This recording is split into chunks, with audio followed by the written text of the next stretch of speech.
Breakfast with GiGi presents The Tin Soldier. Tin soldiers! Exclaimed a little boy who had just been given his birthday present. He opened the box and 25 tin soldiers were lying there as still as the lead they were made of. The boy clapped his hands together in glee and started arranging the tin brothers on the table. 24 of the soldiers looked exactly the same, but the last one, the 25th, was missing a leg because there hadn't been enough lead to finish it. This last soldier stood just like his brothers all day and all night long. The only difference was that he only had one leg. Night came, and the tin soldier could finally take a look at the other toys. They were carefully organized, and each had its own place. His eyes fell onto a paper ballerina, who was also standing on one leg. The other was elegantly stretched up nearly to her head.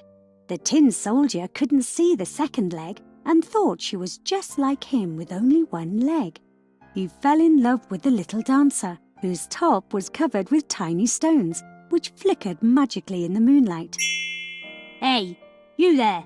You on the left!" yelled a green-haired troll from across the room. The tin soldier couldn't understand who he was addressing, but the troll spoke again. "Take your eyes off the ballerina right now. Haven't you seen a ballerina before?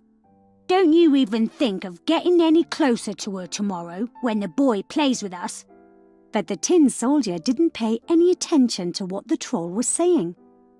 The next day the boy started playing with the toys, and for a moment the tin soldier was so close to the ballerina that he thought he would have the chance to introduce himself.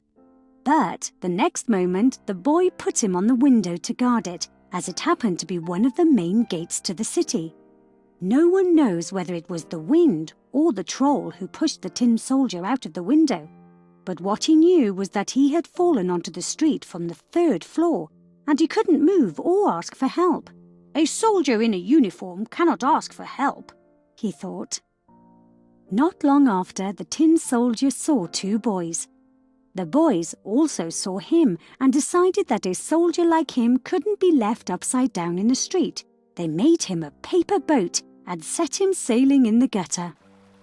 The boat sailed past streets and houses that the tin soldier had never seen.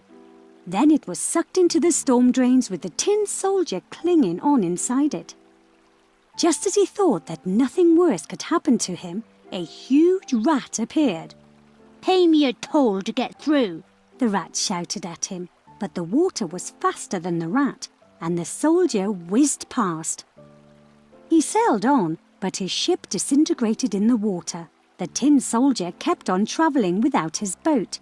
Later, he would realise that he didn't need it anyway, because the water from the channel flowed into a river.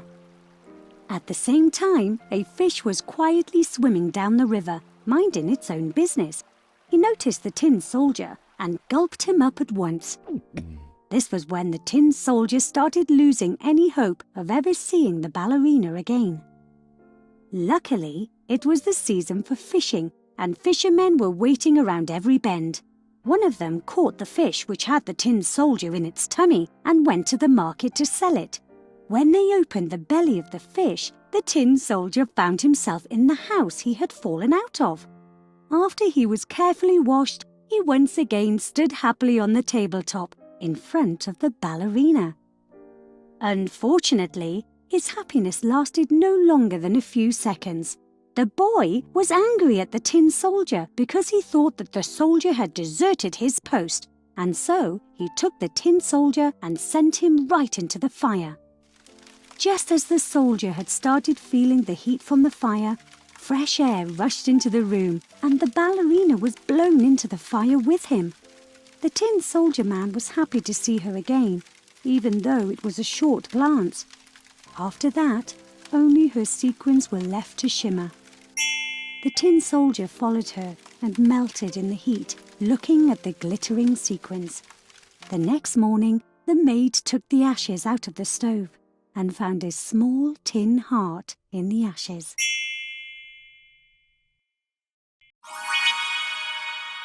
Did you like the story? Download our storytelling app Tales with GiGi, where you can find more than 30 other fairy tales and fables, which can come in handy during feeding time, bedtime, or on road trips. And don't forget to subscribe to our channel. We've got new tales coming out every Wednesday.